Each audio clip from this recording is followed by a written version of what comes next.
When I do high contrast coloring, I start with my darkest colors first. So you're going to want a color that ends with an 8 or a 9 as your darkest color. And then just go ahead and line where the artist has given you those details that you know that there would be a shadow. This video has been sped up in this moment, so take your time, but just kind of outline those lines and go along the outer edges. The next color I'm picking is BV04. Now normally I would suggest only a 2 to 3 number jump in those last numbers, but for high contrast coloring I usually go a little bit further. So I went from an 8 to a 4. Now this technique I call scrubbing. I'm going to show you a close-up of it here in a moment, but you're just going to go right over the color that you've already laid down and kind of move the marker back and forth on top of it, but go out a little further than that line. So you're just going to kind of scrub on top of it.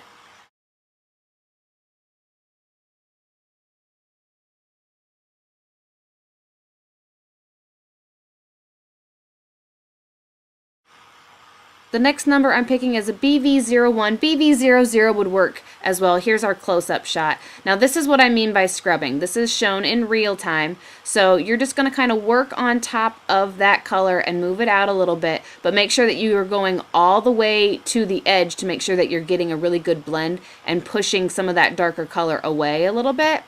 The video is going to speed up a little bit here because you don't want to watch me color that slow the whole time. You can see a little bit on the paper where it's wet. That's what that little bit of shine is, just if you're curious. But you're just going to kind of work that color in and make sure that you are moving all the way to the edges and going over all of that color that you've already laid down before. Here I'm just doing the ruffle of her skirt here in a minute. I'm going through the whole thing.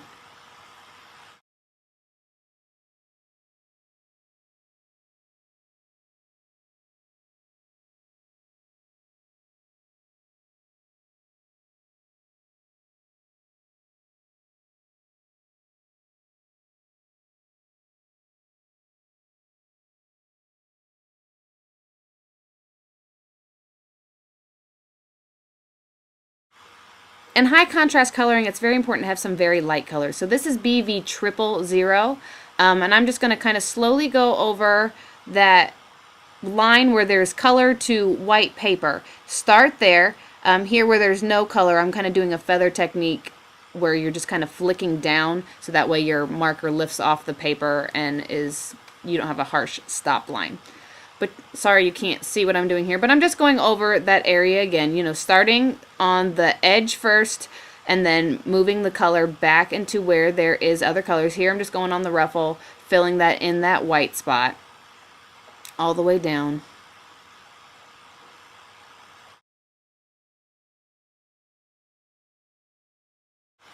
Now I'm going in with BV quadruple 0.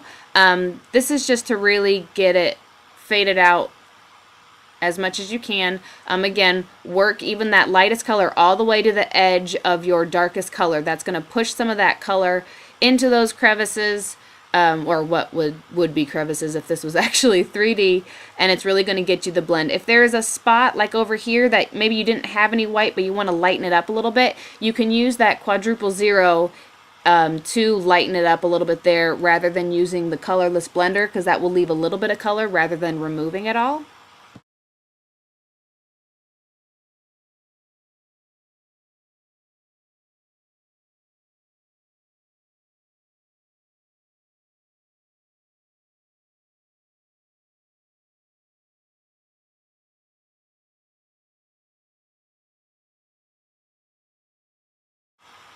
Now that I've finished her skirt, I'm going to show you how I do the top here. Now you're going to want to use just the very, very tip of your marker. Let me just show you real quick. When you put the tip of your marker down to paper, ink immediately starts to flow out of it. So if you touch with just the very, very tip of your marker, you're still going to get ink. You're just going to want to try to practice so that way you can have a thin line. So here on the top part of her shirt, I know it's hard for you to see, but I'm just doing a very thin outline just on that top part. Now I'm going in with BV04, just like I did before on the skirt, but I'm just going to very, very slightly go over that dark line and then continue on to the bottom, leaving the center white.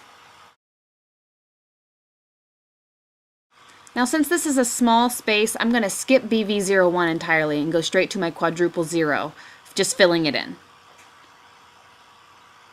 Same thing here with the kind of corsety part of her dress, only I'm doing this in gray. I'm using a dark color gray. This is a C7, and you can't see me, I'm sorry. But I just did a basic outline, and then I'm skipping down to C3 instead of doing a number that's close by, just because this is a really small space. And I'm just going to work over that dark line, leaving the center white, then going to C0, and just kind of filling it in, and then of course taking that C0, even when I'm blending, I want to go all the way to the edge. Okay, now I'm going to show you what I do for her hair. I'm going to take a dark color. Here I'm using C9, but any dark color will work. And I'm going to just kind of do a little bit of a line, you know, right behind her bang, right before her bun, right there before the pony part of her bun, just to give a little bit of depth. Then I'm going to go to C5 and just, again, scrub right over that line, bringing the color in a little bit more. That will help to kind of soften that darkness, but still give you the contrast. Now I'm going with C1 to kind of blend everything in, and of course take that C1, even though you're blending in the white area, you want to take it all the way to the edge. It's a little hard to see what I'm doing here. I really needed to switch my camera angle. I apologize.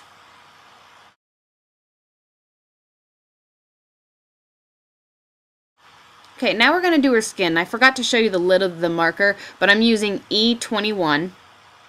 And I'm going to go ahead and just do, here's where I show you the lid. Anyway, I'm just going to do an outline of where the shadow would be most prevalent on her skin. So right underneath her hairline, right along her back, and then right along the underside of her arm, leaving the rest white.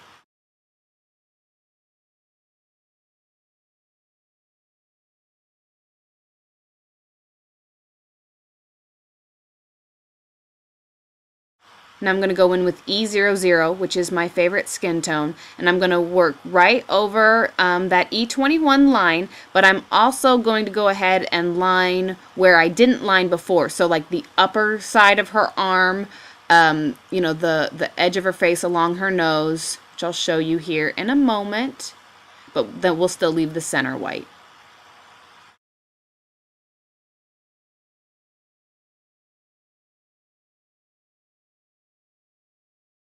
There you go. Now you can see what I did. Now I'm going to take E00. I kind of sped this up because I was running out of time in the video, but I'm just going to blend on top of the whole thing, of course going all the way to the edges to make sure that everything is very, very smooth, and fill it in.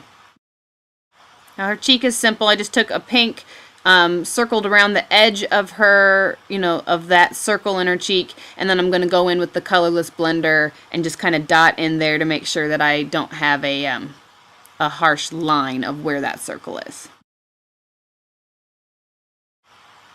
Okay, now I'm doing her wings. So I'm taking BG 000. Any light pale color will work for wings, but I'm just going to outline the whole wing. And then I'm going to go in here with an even paler color, so a quadruple 0 here in a second. And I'm just going to kind of blend that out, leaving the center white. Here's the BG quadruple 0, kind of blending that out. It's a little hard to see on the camera, but it gives a nice, really soft, subtle effect.